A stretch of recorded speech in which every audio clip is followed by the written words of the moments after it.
Here we go. Another early start, but I'm thinking about some things here. Um, the Lamb and the 144,000. There's 12 tribes on each side. There's 12 from Abram, and there's 12 from Abraham. So you have 24 tribes. That 24 or that 144,000 can also be a result of the hours of the day, obviously, to relate to. Um, I should probably try to divide a day by seconds and minutes and things like that and see how 144 works in. Probably does, I'm sure.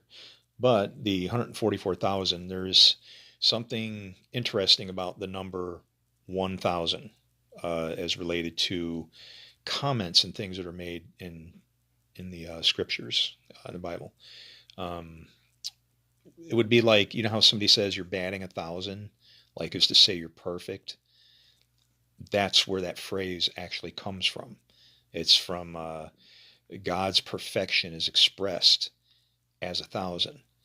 Now, as a Trinity goes, there are three positions in the Trinity. There's the Father, or I actually should say, there are three positions in a Trinity.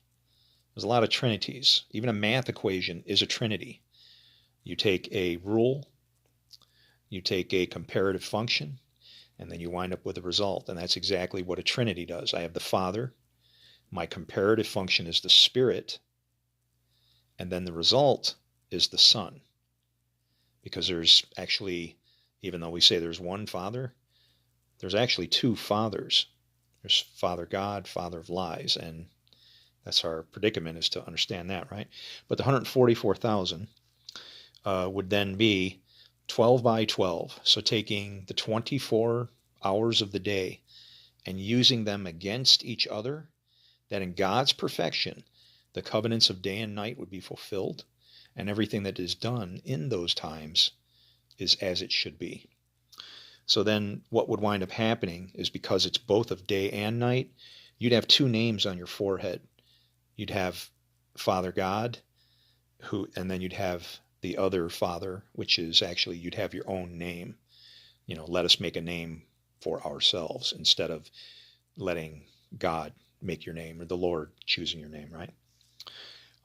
So then and that this is the case, because it says, and I heard a voice from heaven like the roar of many waters and like the sound of thunder. So the voice that comes from heaven sounds like many waters as well